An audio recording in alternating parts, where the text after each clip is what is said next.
بسم اللہ الرحمن الرحیم۔ اگر ہم پہلی صف میں باجماعت نماز ادا کر رہے ہیں اور ہمارے پیچھے 3-4 صفیں مزید ہیں اور تب نماز کے دوران ہوا یا ریح خارج ہو جاتی ہے تو اس صورت میں ہمیں کیا کرنا چاہیے؟ کیا ہم نماز جاری رکھ سکتے ہیں؟ کیا وضو برقرار رہتا ہے؟ یا اگر ہم دوسروں کو نماز میں ڈسٹرب نہ کرنے کی نیت سے وہیں کھڑے رہیں اور بعد میں وضو کر کے نماز کو مکمل کر لیں تو کیا ہمیں باجماعت نماز کا ثواب ملے گا؟ ناظرین گرامی، یہ ایسے سوالات ہیں کہ جن کے بارے میں پوچھنے سے بھی ہم شرماتے ہیں، اور پھر جب کبھی ہمارے ساتھ ایسا معاملہ پیش آئے تو نا علم ہونے کی وجہ سے ہم اپنی نماز خراب کر بیٹھتے ہیں، بلکہ اکثر اوقات تو ہم ثواب کی بجائے گناہ ہی حاصل کر بیٹھتے ہیں۔ قرآن حکیم میں 100 سے زائد مقامات پر نماز کا ذکر آیا ہے، جن میں سے 80 مقامات پر سریراً نماز کا حکم وارد ہوا ہے۔ جب اذان ہوتی ہے تو ہم اپنا کام کاج چھوڑ کر مسجد کی طرف رجوع کرتے ہیں تاکہ ہم نماز ادا کر کے اپنے گناہوں کی بخشش خداوند کریم سے کروا سکیں۔ حدیث مبارکہ میں ہے کہ اللہ تعالیٰ انسان کے اعمال کو نہیں دیکھتا، بلکہ اللہ تعالیٰ انسان کی نیت کو دیکھتا ہے کہ وہ کس نیت سے عبادت کر رہا ہے۔ نماز جیسے ہیں فریضے کی ادائیگی کے لیے باوضو ہونا اور دوران نماز باوجود رہنا نہایت ضروری ہے۔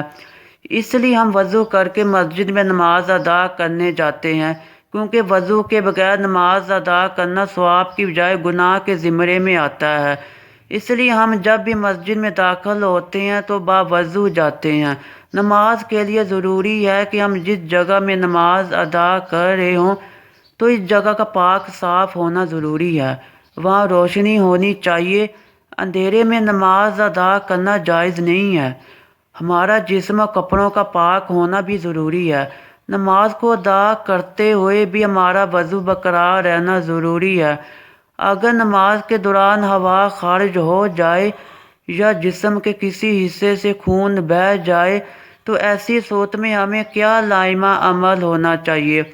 آئیے کچھ واقعات اور حدیث مبارکہ سے معلوم کرتے ہیں۔ ایک دفعہ چند لوگ مسجد میں نماز ادا کر رہے تھے کہ کسی ایک شخص کی ہوا خارج ہوئی۔ جب ہوا خارج ہوئی تو اس کی بدبو سارے کمرے میں پھیل گئی۔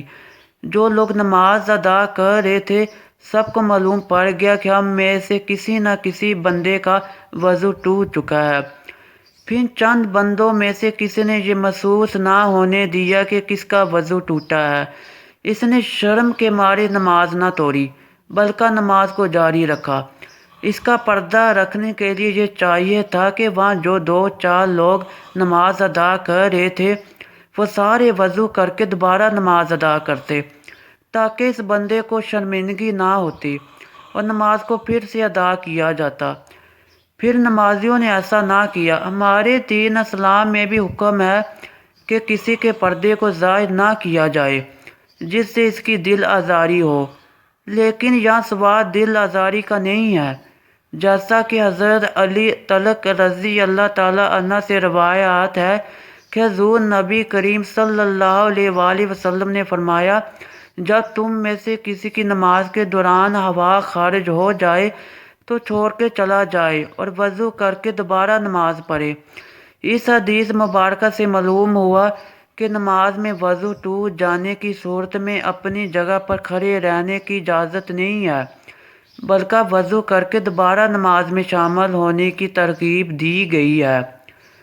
ایک اور روایات میں ہے کہ حضرت عائشہ صدیقہ رضی اللہ تعالیٰ عنہا کا بیان ہے کہ حضور نبی کریم صلی اللہ علیہ وآلہ وسلم نے ارشاد فرمایا، جسے نماز میں قے، نقصی یا مزی آ جائے وہ لوٹ کر وضو کرے اور جہاں نماز کو چھوڑا تھا وہیں سے شروع کر دے، لیکن اس درمیان میں کلام نہ کرے۔ اسی طرح حضرت عائشہ صدیقہ رضی اللہ تعالیٰ عنہا سے مروی ہے، ایک حدیث مبارکہ میں دوران نماز وضو ٹوٹ جانے کی صورت میں صفوں سے نکل کر جانے کے بارے میں بتایا گیا ہے۔ نبی کریم صلی اللہ علیہ وآلہ وسلم نے ارشاد فرمایا، اگر کوئی نماز میں بے وضو ہو جائے تو وہ ناک کو پکڑ کر علیحدہ ہو جائے۔ حدیث سے واضح ہے کہ اگر کوئی مسلمان بھائی باجماعت نماز ادا کر رہا ہے تو اس کی آواز خارج ہو جائے، چاہے وہ پہلی صف میں کھڑا ہو یا دوسری صف میں۔ اس کو چاہیے کہ نمازیوں سے الگ ہو جائے تاکہ اس کی بدبو سے دوسرے نمازی تنگ نہ ہو۔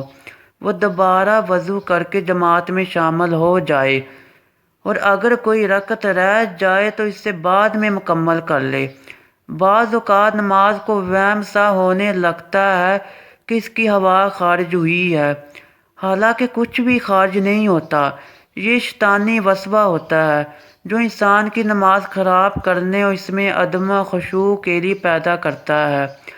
اس لیے نمازی کو اس وقت تک نماز نہیں توڑنی چاہیے جب تک اسے ہوا خارج ہونے کا یقین نہ ہو جائے۔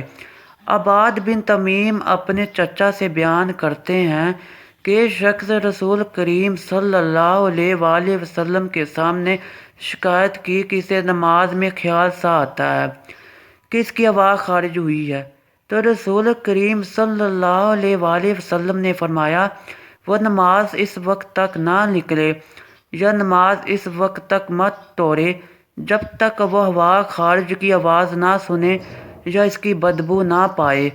حدیث سے یہ مراد نہیں ہے کہ حکم آواز سننے یا پھر بدبو آنے پر معلق ہے، بلکہ مراد یہ ہے کہ آواز خارج ہونے کا یقین ہو جائے، چاہے اسے آواز نہ بھی آئے یا بدبو نہ بھی سونگھی ہو۔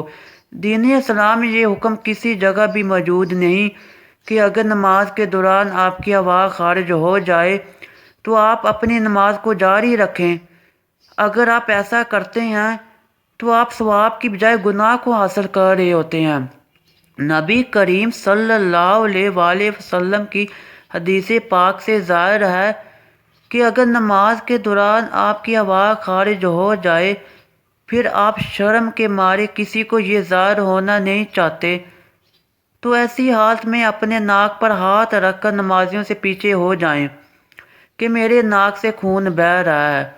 دوسرے سب لوگ یہ سمجھیں گے کہ اس کے خون بہنے سے اس کا وضو ٹوٹا ہے، اس لیے یہ دوبارہ وضو کر کے نماز ادا کرے گا۔ اس سے اس بندے کا بھی عزت بھی رہ جائے گی اور نماز بھی ادا ہو جائے گی۔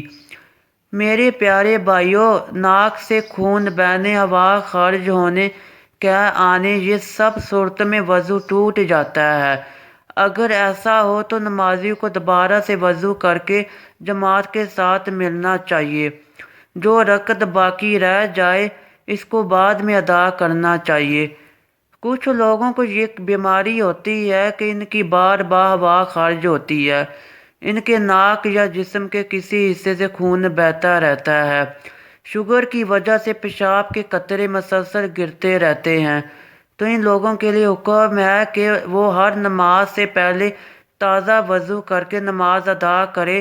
اگر ابھی وضو کیا ہی ہے اور نماز کے لیے کھڑا نہیں ہوا تو اس کی ہوا خارج ہو گئی ہے یا اس کو قے آ گیا ہے تو وہ پھر دوبارہ سے وضو کر کے نماز کے لیے کھڑا ہو جائے۔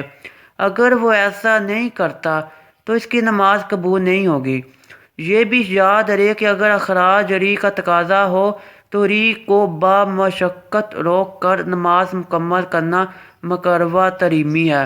البتہ اگر نماز قضا ہو رہی ہو تو نماز قضا کرنے کی بجائے ریح کو قابو کر کے نماز مکمل کرنا بہتر ہے۔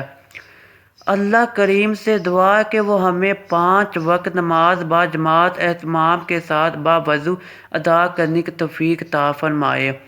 اے اللہ کریم، اس ویڈیو کو دیکھنے والے ہر فرد کی غلطیوں کو کوتاہیوں کو معاف فرما کر ہم سب کو نبی کریم صلی اللہ علیہ وآلہ وسلم سے بے حد محبت، ان کا دیدار نصیب فرمائے، آمین۔ کمنٹ سیکشن میں آمین لکھنا مت بھولیے گا۔ ہمارے چینل کو لازمی سبسکرائب کریں۔